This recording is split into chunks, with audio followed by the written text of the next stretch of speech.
it's the dreaded R word and an organization's worst kept secret. I'm talking, of course, about restructures. If you've ever worked in any business of any size, you'll likely have experienced one yourself. Maybe you were impacted, or a friend or family member was impacted. Maybe nothing changed for you. Maybe you got a new leader, perhaps you joined a new team, or maybe you even took a redundancy. The thing is, restructures are like air conditioning or printers. They're not a new thing. They've been around a really long time, and yet we still can't seem to get them to work. And while communicators can't solve all the problems inherent in how businesses manage restructures, we can do our part to make the transition as smooth as possible. How? Well, that's what today's episode is all about. Hello, friend, and welcome to a new episode of Less Chatter, More Matter, the Communications Podcast. I'm Mel Loy, your host, and I'm recording this on the lands of the Yagara and Turrbal people here in Meanjin, Brisbane. And today, we're going to focus on the role of communications in restructures, or at least what our role should be. And the reason we're focusing on that is that I have worked on so many restructures in my career, and for some reason, organizations just can't seem to get them right when it comes to the change in comms work. I wrote about this on LinkedIn a couple of weeks ago, and the post blew up, so I took that as a sign that we should talk about this more. So first, let's start with some of the common reasons why restructures fail. And in my experience, there's 6 key reasons. The first is that there is zero co-creation happening. Senior leaders make decisions, or they bring in consultants to make decisions on how the organization should be structured. But it's their view of the world from up high. They don't get the input from the team members at the coalface actually doing the work. And when you have no skin in the game and no sense of control, it's really hard to accept the change. I want to make a point here, though. In Australia, at least, when changes like these happen, leaders do have to do consultation with teams who are impacted by the proposed structure. But the thing is, consultation is not the same thing as co-creation. Consultation tends to happen once the structure has already been decided. At best, they might take on some feedback. At worst, and pretty commonly, it's simply just a tick box exercise, and they go ahead and do what they want anyway. Number 2, turf wars. I have seen C-suite leaders get so precious about their realm of control.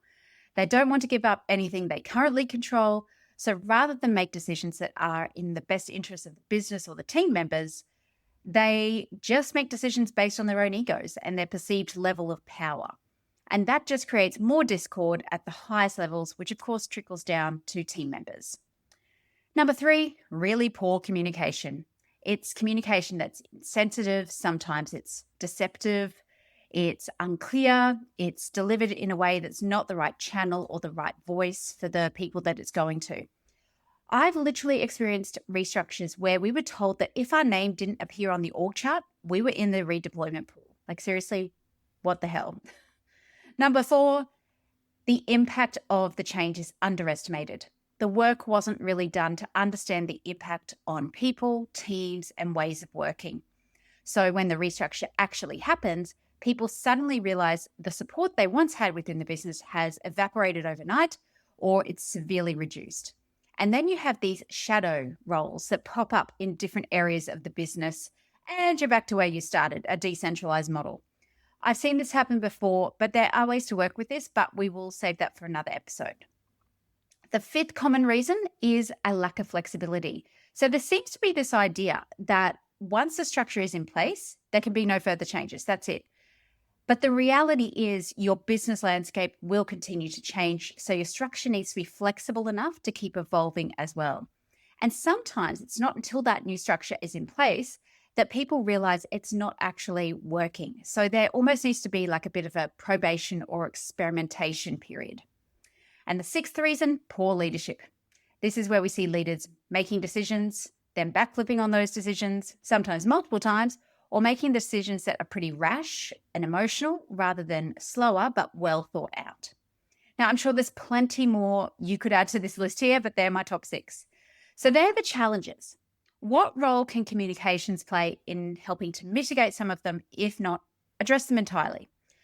There's 5 things communicators should do when supporting restructures. So let's go through them.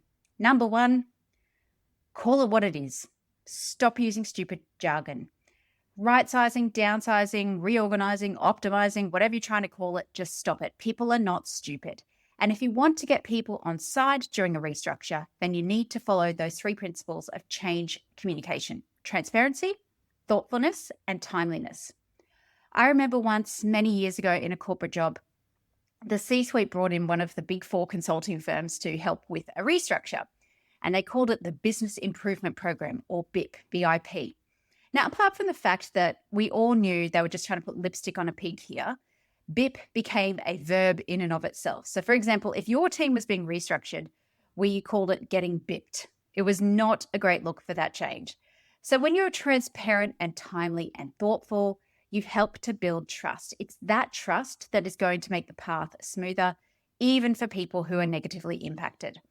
Being transparent means not hiding behind the corporate speak and the weasel words, and simply being open, honest, and clear.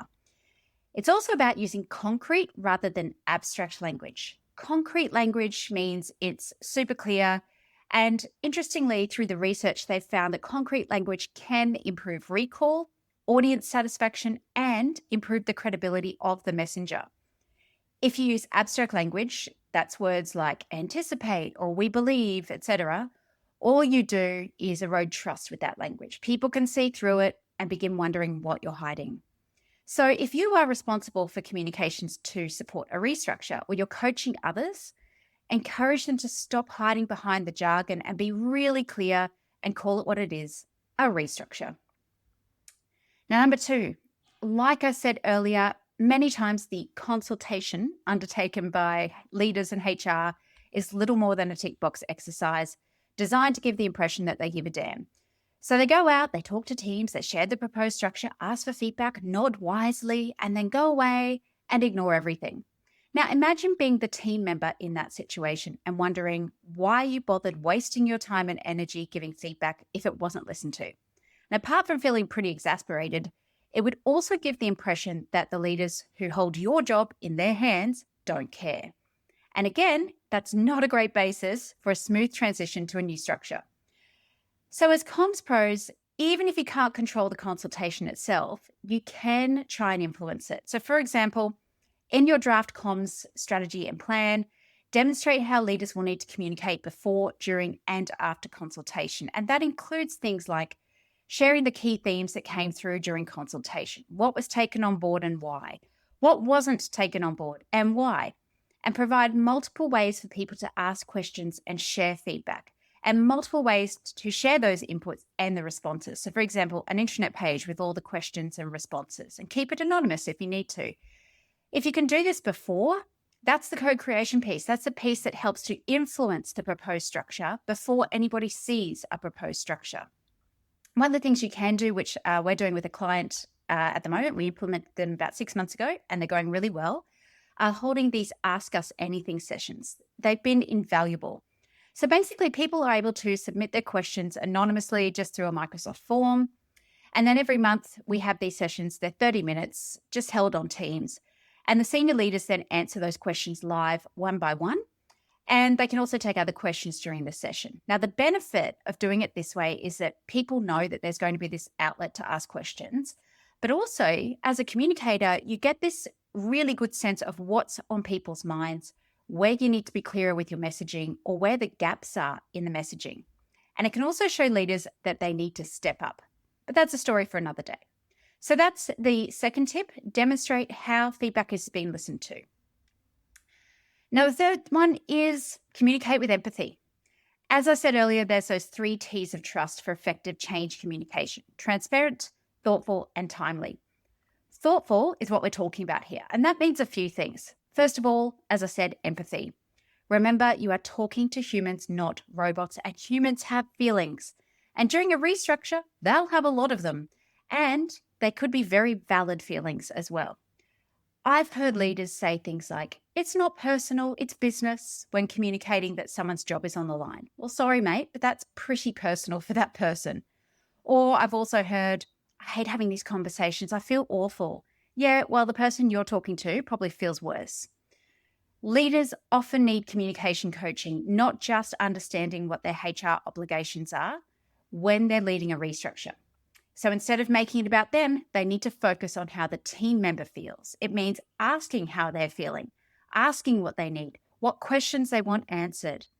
And in doing that, they need to be okay with not always having the answers, because you won't. But leaders can commit to finding the answers for their people. The other part of being thoughtful is tailoring the communication to the individual and the teams involved. There is no one-size-fits-all approach, and a blanket email just ain't going to cut it. Individual conversations need to be tailored for each individual. So if they're a person who needs time to process before asking questions, give them that option. If they're likely to ask a lot of questions, be prepared for that, have lots of detail. Some people need to talk through a role or structures, others need that visual. Leaders should know their team members' communications preferences and tailor accordingly. Now, that doesn't mean they should stray from the message. The essence of what's being said is the same. It's consistent across the organization, and the focus is on that clarity. But the way the message is given will change depending on who the audience is. So that's number 3, communicate with empathy. Number 4, be clear on the impacts. In any change, people crave certainty. We love the status quo. We love a feeling of control. We are more likely to go for a sure bet than an uncertain outcome, even if the uncertain outcome could be better for us. What that means is we can't provide certainty, and so people become fearful. And when people become fearful, they become defensive, resentful, and upset. So where possible, we need to get really clear on the change impacts. As communicators, we need to work with the relevant stakeholders to find out, well, what is changing for each team? Apart from the structure, it could be the work they do, where they'll be located, who they'll report to, the tools they use, and so on. That very granular impact information has to happen because we need to make sure the message is as certain as possible. And it's also about asking what's not changing. Now, if you've been following me for a while, you'll know that this is one of my top tips in change comms. Talk about what is staying the same. It helps to anchor people to something solid, something like the status quo. That gives them some relief. So again, ask what's not changing. It could be their leader stays the same. The tools they use aren't changing. Their location, their internal clients, whatever it is. Be really clear on both what's changing and what's not changing, and also what's still unknown. That high level of clarity and transparency, people will thank you for. Okay, the 5th tip, well, this is the one that everyone always forgets about, the communication after the structure is launched. What tends to happen is we go, today's the day our new structure comes into effect, yay, and then carry on. The problem, though, is that people are then left wondering, well, who do I go to about what now? So, for example, I used to go to Jane in IT to help with this particular platform, but Jane isn't there anymore. Who do I go to? Or I used to have a dedicated communications manager working with my team, but now we have to share that resource with 3 other teams. So there's a little bit of stakeholder mapping that leaders will need to do here alongside the communication. They need to figure out who their new stakeholders are in the business, set up conversations to build relationships. They need to be clear on the services they offer and don't offer anymore. And they need to find out who their key supporters are in the organization, if they have changed, and communicate that to their team members too. This also plays into what I said earlier, that we need to treat a new structure as a test or as an experiment, not a fixed construct. This is the probation period where you'll find out what's working and what's not with the new structure, and you'll tweak it accordingly. That flexibility has to be built into the project, but also communicated broadly. And like I said earlier, you need to show that you're listening to that feedback too. And my final tip, it's short but it's sweet. Remember, you cannot communicate your way out of poor leadership. If leaders keep flip-flopping between decisions, they aren't clear on what's changing and what's not, why we're changing in the first place, our role is to advise them about the risks to their reputation. We can't just rub a bit of comms on it and make everything seem okay when the reality is chaos. People see through it. And oftentimes, it's enough just to mention the words reputation damage to them to actually get them to listen. Alrighty, it is time for your episode recap. So today we focused on all things restructures because they are a hot mess most of the time. We talked about some of the common issues, including lack of co-creation. So this means that the consultation happens after the structures have already been decided. Don't get me wrong. Senior leaders do need to look at the business regularly and ask if it's set up properly for the future and make decisions about the strategic direction and what a structure could look like to help achieve that. But they're usually too far removed from the coalface to really understand what every team contributes to the work. 2, turf wars happen, where leaders worry more about power and responsibility instead of worrying about, is the business set up for success? A third challenge, really poor communication that can be insensitive, unclear, deceptive, or managed in the wrong way by the wrong people. 4th, the impact of the change is underestimated because nobody's bothered to do an in-depth impact assessment. And that comes back to bite the organization later when they realize they don't have the skills and resources they used to have and that they need. Lack of flexibility in the structure. It's a my way or the highway kind of scenario rather than taking it as a test and learn process and making sure it's really set up to be able to adapt again in the future as the business environment changes. Number 6, poor leadership. Leaders are not walking the talk, not taking responsibility for their role, making poor decisions or constantly changing decisions that have been made, and so on. So then I shared 5 things communicators could do to help mitigate some of these issues. And the first is ditch the jargon in all your comms. Call it what it is. It's a restructure. People will see through you when you try to use any other language, and it doesn't help you build a sense of trust from your audience. They will appreciate the clarity. Number 2, demonstrate how feedback has been listened to. Show that consultation was more than a tick box exercise and share the feedback received. Talk about what's been taken on board and why, what hasn't and why. And this helps us to ensure that sense of transparency, but also that everybody's voices are valuable. Number 3, communicate with empathy. Remember, we are talking to humans, not robots, and they'll have a lot of feelings during a restructure. Make the communication about them, not about you. Number 4, be clear on the impacts. What's changing, but also what's not changing. Talking about what's not changing helps people to anchor to something, while being clear on what is changing helps to alleviate some uncertainty. And number 5, keep communicating after the structure launches. Talk about what's working, what's not, encourage two-way communication from leaders, and demonstrate that you are an adaptable, flexible organization. And of course, the bonus tip was, remember, you can't comms your way out of poor leadership. Use the words reputation damage and see what happens. Okay, that's all for this week's episode. But before you go, I have 2 more things I'd love to share with you. Number 1, my new book launches next week. Hooray! So Less Chatter, More Matter introduces a new framework to help get your communication to cut through the noise with techniques backed by behavioral science. I really hope you love it. Please go check it out. We'll put the links in the show notes. There's also a bunch of launch deals as well, so make sure you check those out and take advantage of them.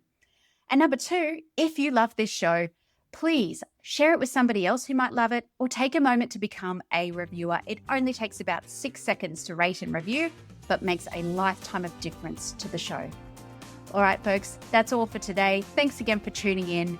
Keep doing amazing things, and bye for now.